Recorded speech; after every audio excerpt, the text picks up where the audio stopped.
खामोश सा अफसाना। एक एहसास था जो दोनों के दिलों में गूंजा, पर जिंदगी में कभी उतर न सका।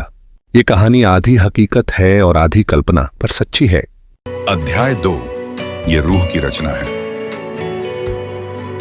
जब वे अस्पताल पहुंचे तो मौसी को तुरंत वहां के इकलौते डॉक्टर के हवाले किया गया। डॉक्टर ने पूरे धैर्य और सावधानी से उनका मुआयना किया। जांच पूरी होने के बाद उसने गंभीरता से माधव और उस उम्रदराज नौकर की ओर देखा और धीरे से सवाल किया, मानो आने वाली बातों का वजन पहले ही उसके शब्दों में उतर आया हो। डॉक्टर का सीधा सा सवाल था, क्या मरीज बहुत शराब पीती है? माधव जैसे अपनी जगह पर जम गया हो। उसका चेहरा फक पड़ गया।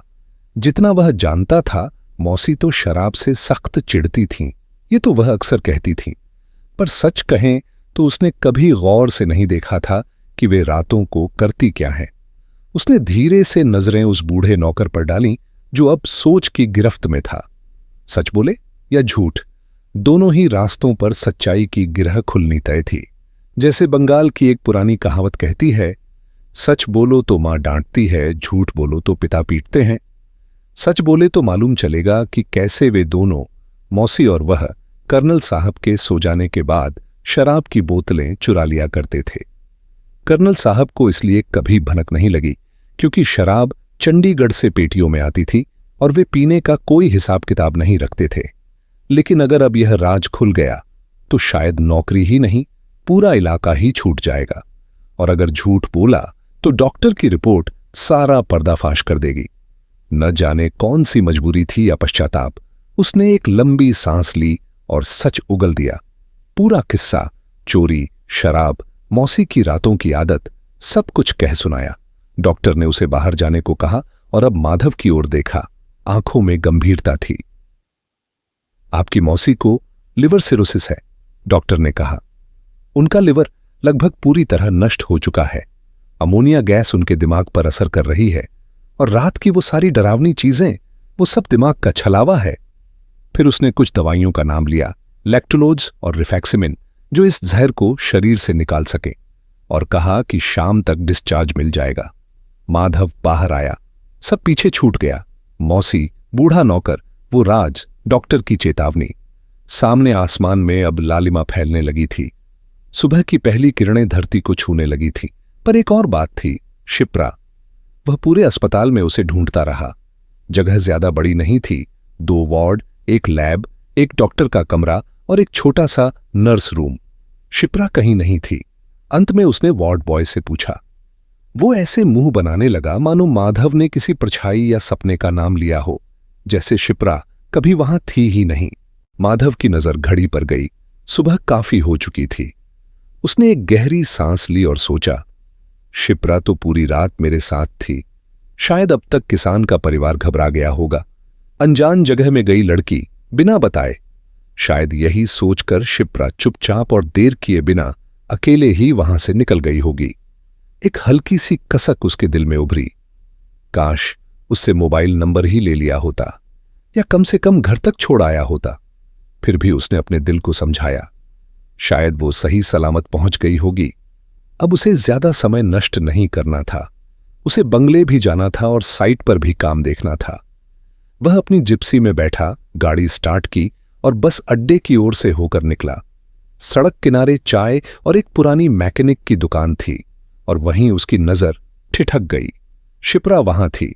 वह एकदम सामान्य दिख रही थी। मैकेनिक से बात कर रही थी, कुछ समझा रही थी, शायद कोई सामान या समस्या बता रही थी। माधव को एक पल के लिए जैसे समय थम गया हो, जिसे वो अभी तक रास्ते भर ढूंढता फिरा था। वह अचानक इस अनजान मोड़ पर सामने थी, शांत, सहज, जैसे कुछ हुआ ही न हो। जैसे ही शिप्रा की नजर माधव पर पड़ी, उसके चेहरे पर राहत की रेखा उभर आई। अरे, अच्छा हुआ माधव जी, आप यहीं मिल गए। मैं अपनी गाड़ी की मरम्मत के लिए इस मैकेनिक भैया से बात कर रही थी। ये चलने को तो तैयार हैं, लेकिन इनके पास खुद की कोई गाड़ी नहीं है। क्या आप हमें मेरी गाड़ी तक छोड़ सकते हैं? माधव ने कुछ नहीं कहा, बस हल्के से सिर हिलाया और आगे बढ़ चला। उसके मन के भीतर जैसे कोई पुराना बांसुरी का सुर गूंजने लगा हो, एक शांत सी प्रसन्नता। शिप्रा की गाड़ी बंगले से थोड़ी ही दूर सड़क किनारे खड़ी थी। तीनों जैसे ही वहां पहुंचे, माधव की नजर गाड़ी के नंबर प्लेट पर पड़ी, CG10। वह मुस्कुराया। तो शिप्रा ने सच कहा था, वह बिलासपुर छत्तीसगढ़ की ही है। मैकेनिक ने तुरंत काम संभाल लिया और कुछ ही पलों में गाड़ी की आवाज फिर से जिंदा हो उठी। शिप्रा ने मुस्कुराकर धन्यवाद कहा और गाड़ी लेकर निकल गई। जैसे कोई पहाड़ी हवा झोंके की तरह आई और ओझल हो गई। शिप्रा के जाते ही माधव को एक बार फिर वही कसक महसूस हुई। मैं फिर से उसका नंबर नहीं मांग पाया। वह भारी मन लिए बंगले की ओर लौटा। अंदर कर्नल साहब पहले ही तैयार होकर सफेद शर्ट और नेवी ब्लू पैंट में ड्राइंग रूम के आराम कुर्सी पर विराजमान थे, जैसे कोई सुबह के अखबार के साथ दिन की शुरुआत कर रहा हो और माधव की उलझनों से पूरी तरह अनभिज्जिन। ड्राइंग रूम की खामोशी को कर्नल साहब की आवाज ने तोड़ा। माधव, कल रात क्या हुआ था? निर्मला को क्या हो गया है? माधव ने गहरी सांस ली और बीती रात की पूरी कहानी कर्नल साहब को सुना दी। पर एक सच अब भी उसके होठों तक नहीं आया था, मौसी और बूढ़े नौकर की चोरी की कहानी। वह असमंजस में था। अगर वह सच बोलता है तो वो दो बूढ़े लोग जिनकी उम्र अब आराम की है, उनके लिए जिंदगी शायद सजा बन जाती। कर्नल साहब सख्त इंसान है, वो उन्हें नौकरी से ही नहीं शायद इस पूरे कस्बे से बाहर कर देते। लेकिन क्या झूठ बोलकर मैं सही करूंगा? उसने मन में तय किया, नहीं, मैं झूठ का साथ नहीं दूंगा। मेरा काम है सच बताना, फैसला ऊपर वाले और कर्नल साहब पर छोड़ देना। माधव ने पूरा सच कह सुनाया। कर्नल साहब का चेहरा तन गया। उनकी आंखों में क्षोभ और क्रोध का स्पष्ट प्रतिबिंब था, लेकिन उन्होंने कोई ऊंची आवाज नहीं की। बस ठंडी आवाज में बोले, माधव, अब हमें अकेले ही रहना होगा। तुम साइट पर जाने की तैयारी करो, मैं अस्पताल होकर आता हूं। वो शब्द जैसे घर के हर कोने में गूंजे और मौन की एक गहरी परछाई कमरे पर छा गई। माधव ने सुबह से पूरे निर्माण स्थल का ध्यानपूर्वक निरीक्षण किया था। हर ईंट, हर सरिया, हर कोने की बारीकी से जांच की थी। अब वह थका हुआ सा साइट ऑफिस में लौट आया। लकड़ी की पुरानी कुर्सी पर जैसे ही वह बैठा, उसने अनायास ही खिड़की की ओर देखा। खिड़की के पार पहाड़ियों की पृष्ठभूमि में सूरज की रोशनी चुपचाप फैल रही थी। वहां निर्माण सामग्री की ढेरें थीं, मजदूरों की आवाजें हवा में तैर रही थीं और दूर कहीं एक कुल्हाड़ी की टन टन सुनाई दे रही थी। लेकिन माधव की निगाहें उन पहाड़ियों से परे कुछ और खोज रही थीं, जैसे मन किसी और दिशा में भटक गया हो। उसका चेहरा शांत था, पर आंखों में कुछ सवाल थे। शायद बीती रात की घटनाएं, शिप्रा की मुस्कान या फिर मौसी की बीमारी, सब एक साथ खिड़की के उस पार उसे पुकार रहे थे। खिड़की के पार देखते हुए माधव की निगाहें तो सामने थीं, पर मन कहीं और निकल गया था, अतीत के उन गलियारों में जहां अक्टूबर की धूप हल्की सुनहरी हुआ करती थी और हर गली में ढाक के ढोल बजा करते थे। वो दिन जब दुर्गा पूजा सिर्फ एक त्योहार नहीं, एक उत्सव होता था। वो खुद पूजा कमेटी का एक कर्मठ कार्यकर्ता हुआ करता था। सुबह से दोपहर तक भोग बनाने वालों की टोली में हाथ बटाता, आलू छीलता, कड़ाही में सब्जियों को पलटता और पंडाल में आने वाले हर व्यक्ति के लिए आदर भाव रखता। और फिर शाम ढलते ढलते जब आरती और भोग वितरण समाप्त हो जाता, तो वो अक्सर पंडाल के एक कोने में बैठता, वहीं जहां फूलों की खुशबू थोड़ी देर और ठहरती थी। वहां आती थी वो, उसकी पूजा के दिनों की सबसे प्यारी दोस्त, गोरी चिट्टी प्यारी सी बंगाली लड़की, न ज्यादा मोटी न दुबली, बस उतनी गोल मटोल कि जैसे किसी ने बर्फ की गुड़िया बना दी हो। उसकी हंसी में कोई बाल सुलभ मिठास थी और बातों में जैसे संगीत घुला रहता। वो जब पंडाल में आती तो ऐसा लगता जैसे कोई परी उतर आई हो, या शायद कोई अप्सरा जिसकी झलक पाकर कोई भी दिल अपना चैन हार बैठे। माधव की आंखों के कोने हल्के नम हुए। वो मुस्कुराया धीमे से, जैसे उस समय को छू लिया हो कुछ पलों के लिए। खिड़की से बाहर झांकते हुए जब माधव की आंखों ने वर्तमान को फिर से देखना शुरू किया, तो एक आकृति ने उसका ध्यान खींचा। एक सफेद सलवार सूट में लड़की एक पेड़ की छांव में खड़ी कैमरा लेकर तस्वीरें खींच रही थी। कुछ क्षणों तक वह भ्रम में रहा, पर अगले ही पल उसे पहचान गया, शिप्रा। पर यह पहचान जितनी सुखद थी, उतना ही चौंकाने वाला था उसका वहां होना। यह जगह कोई आम निर्माण स्थल नहीं थी। यह भारतीय गोरखा रेजिमेंट का सीमित क्षेत्र था, जहां कैमरे तक ले जाना भी अपराध माना जाता था। यहां तक कि माधव, जो यहां का इंजीनियर था, उसने भी आज तक एक भी फोटो नहीं खींचा था। किसी भी अनधिकृत तस्वीर का मतलब हो सकता था देश की सुरक्षा में सेंध लगाने का आरोप, और सजा आजीवन कारावास। वो तुरंत उठा, बाहर आया और तेजी से शिप्रा की ओर गया। शिप्रा, उसकी आवाज में गुस्सा और चिंता दोनों थे, उसे बिना एक शब्द बोले ऑफिस के भीतर ले आया। गंभीर लहजे में कहा, कैमरे का रोल दो अभी। शिप्रा का चेहरा एकदम उतर गया। उसने डरते हुए कैमरा माधव के हवाले कर दिया। माधव ने उसे कागज में लपेटा और सावधानी से अपने पास रख लिया। फिर उसकी निगाहें शिप्रा के चेहरे पर पड़ीं, डरी हुई, चुप, किसी अपराध बोध से भरी। माधव का दिल अचानक नरम पड़ गया। दोपहर को कुछ खाया है या यूं ही हवा खा रही हो? उसने हौले से पूछा। चलो कैंटीन में चलो, यहां की सब्जी पूड़ी बड़ी लाजवाब होती है। वे दोनों कैंटीन पहुंचे। एक कोने की मेज पर चुपचाप बैठ गए। दोनों ने वेज थाली ली। थाली से उठती भाप और गरम दाल की खुशबू थोड़ी देर को माहौल को हल्का बना रही थी।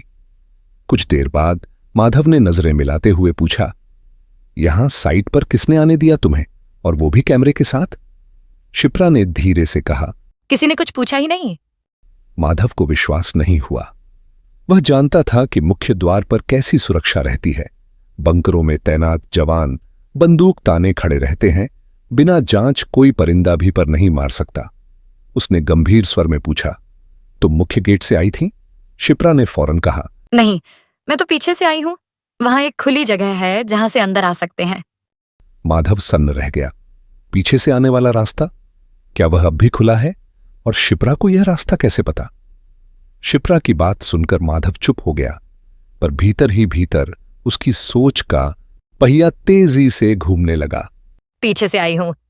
ये शब्द जैसे उसके कानों में गूंज रहे थे। पीछे से आना कोई बच्चों का खेल नहीं था। वो इलाका कंटीले तारों और पहाड़ियों से घिरा था। वहां से कोई ऐसे ही नहीं आ सकता जब तक कि वो इलाका अच्छी तरह से जानता ना हो। उसका मन जैसे किसी अनदेखे रहस्य को छूने लगा था। वो शिप्रा की ओर देखने लगा। वही मासूम चेहरा, वही बड़ी बड़ी आंखें, पर अब उनमें कोई बात साफ नहीं लग रही थी। कैसे जानती थी वो उस खुले रास्ते के बारे में? क्या पहले भी कभी आई थी वो वहां से? और अगर आई थी, क्यों, किस लिए? खाने की प्लेट में पड़ी सब्जी अब ठंडी हो रही थी, पर माधव का माथा गर्म होता जा रहा था। शिप्रा, उसने हल्के पर ठोस लहजे में कहा, तुम उस पीछे के रास्ते के बारे में कैसे जानती हो? शिप्रा ने उसकी ओर देखा।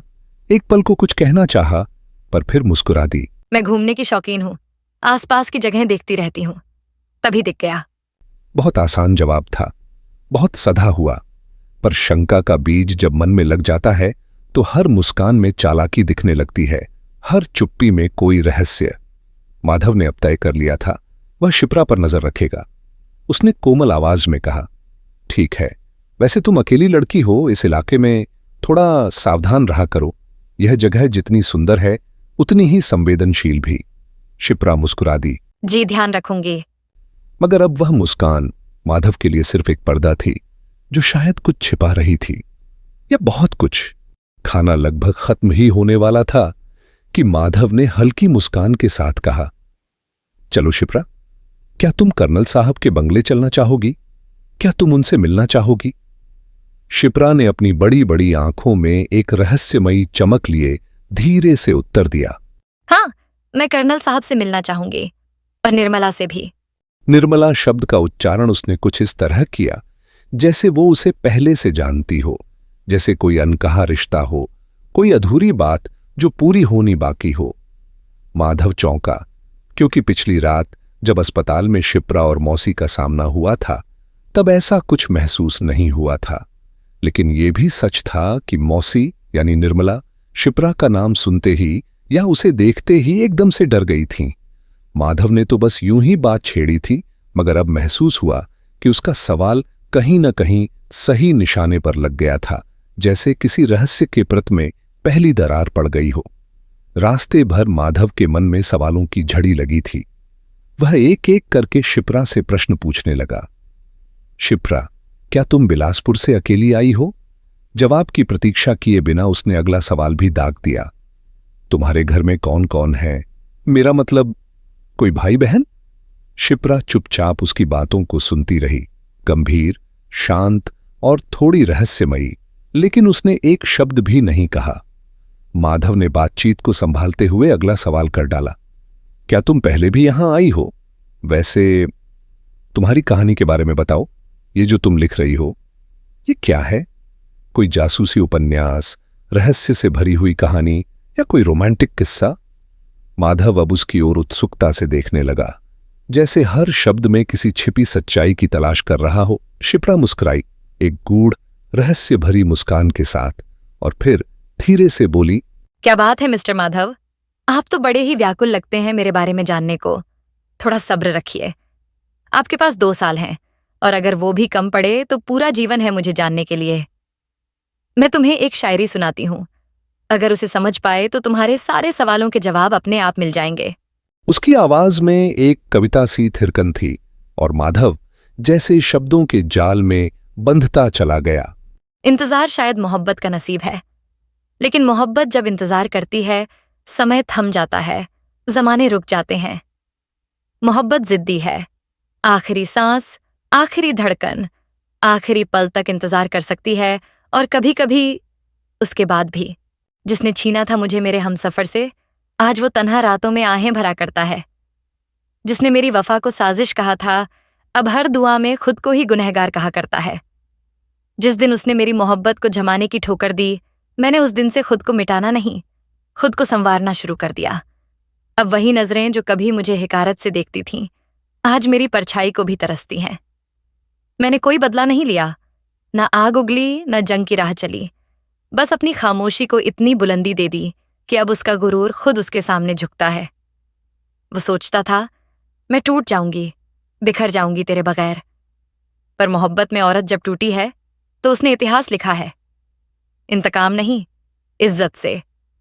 वो जिसे तू जीत समझ बैठा था, वो आज भी तेरे पहलू में अधूरी है, क्योंकि मोहब्बत कोई खिलौना नहीं जिससे खेलकर फेंक दिया जाए।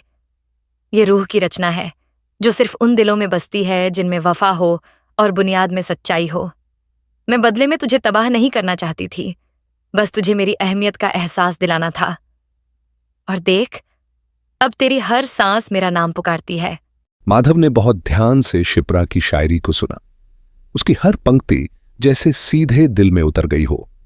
रास्ते भर वह एकदम चुप रहा। उसकी चुप्पी कोई संकोच नहीं, बल्कि भीतर चल रही एक गहरी प्रक्रिया का संकेत थी। शायरी के शब्दों को वह मन ही मन दोहराता रहा, जैसे कोई पुरानी पहेली को सुलझा रहा हो। एक एक लाइन उसके जहन में किसी जिगसॉ पजल के टुकड़ों की तरह जुड़ती चली गई, और उन टुकड़ों से एक तस्वीर उभरने लगी, रहस्यमयी पर अधूरी नहीं। बंगले के गेट तक पहुंचते पहुंचते मानो वह पूरी तस्वीर देख चुका था। अब बस जरूरत थी उस पर लगे धुंध के पर्दे को हटाने की, सबूत जुटाने की, ताकि वह यकीन से कह सके कि जो वो सोच रहा है वही सच है। माधव जानता था यह कहानी अब सिर्फ शब्दों या एहसासों की नहीं रही, अब इसे साबित करना था। कर्नल साहब ड्राइंग रूम में गहरी सोच में डूबे बैठे थे। उनकी आंखें कहीं दूर अतीत की गलियों में भटक रही थीं। उन्हें यह तक ध्यान नहीं रहा कि माधव और शिप्रा कब वहां आकर खड़े हो गए। उनके विचारों की लहरें तब थमीं जब माधव ने धीरे से आवाज दी, कर्नल साहब, क्या सोच रहे हैं? कहां खो गए हैं? मैंने आपको बताया था ना, कल रात जो लड़की आई थी उसका नाम शिप्रा है, वह आपसे मिलने आई है। कर्नल साहब की नजरें शिप्रा की ओर उठीं, एक झटका सा लगा हो जैसे। तुम जिंदा हो शिप्रा? उनके स्वर में हैरानी नहीं, अपराध बोध और पश्चाताप था। इतने साल कहां थी तुम?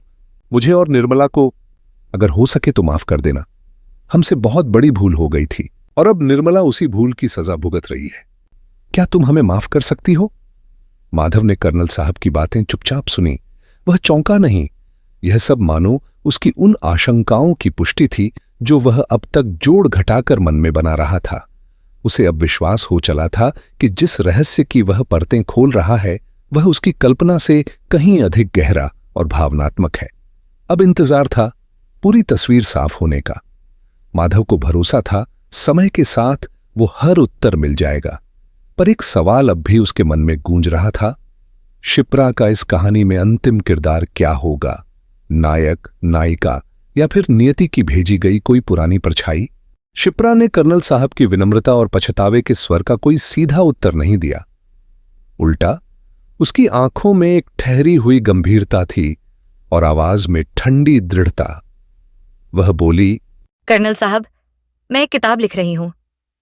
एक ऐसी कहानी जिसमें एक पुराने बंगले की जरूरत थी। ऐसे बंगले की जहां रहने वाले लोग नकाब पहने रहते हैं और दीवारों के पीछे कुछ राज सांस लेते हैं। मैं बहुत दिनों से ऐसे ही एक बंगले की तलाश में थी, और यकीन मानिए, आपके बंगले से बेहतर जगह मुझे और कहीं नहीं मिल सकती थी। मैं यहां रहना चाहती हूं, जिंदगी भर के लिए नहीं, बस तब तक जब तक मेरी कहानी पूरी नहीं हो जाती। मैं आपसे इजाजत नहीं मांग रही, सिर्फ सूचित कर रही हूं कि आज से, अभी से मैं यहीं रहूंगी। कर्नल साहब के चेहरे पर एक सन्नाटा उतर आया, पर शिप्रा की बात अभी पूरी नहीं हुई थी। आपको शायद मुझ पर बहुत गुस्सा आए, लेकिन जो अपराध आपने कभी किया था उसे आप दोबारा नहीं दोहरा सकते, क्योंकि अब आपके पास दांव लगाने के लिए न कोई बेटी है और न बेटा। शब्दों की इस धीमी पर गूंजदार चोट ने कर्नल साहब को जैसे भीतर तक चीर दिया। माधव स्तब्ध खड़ा रहा। शिप्रा अब सिर्फ एक युवती नहीं, बल्कि एक ऐसी रहस्यमयी लेखिका बन गई थी जो हर किरदार को उसकी असलियत के साथ सामने लाना चाहती थी, चाहे वो किरदार कितना ही ताकतवर क्यों न हो। नमस्ते प्यारे दोस्तों, स्वागत है विस्पर्ड मेलोडीज एंड टेल्स में, जहां संगीत और कहानियां एक नई जिंदगी पाती हैं। अगर आपको दिल को छू लेने वाले गीत और मनमोहक कहानियां पसंद हैं, तो आप बिल्कुल सही जगह पर हैं। तो जल्दी से सब्सक्राइब बटन दबाएं और बेल आइकन को टैप करें, ताकि हर नया गाना और कहानी आप तक सबसे पहले पहुंचे। अगर आपको ये पसंद आया हो तो लाइक बटन दबाना ना भूलें। आपका एक लाइक हमारे लिए बहुत मायने रखता है और हमें और बेहतरीन कंटेंट बनाने के लिए प्रेरित करता है। आपके प्यार और सपोर्ट के लिए धन्यवाद। इसी तरह हमारे साथ बने रहें, सपने देखें, सुरों में खो जाएं और कहानियों की दुनिया में डूब जाएं। मिलते हैं अगले वीडियो में।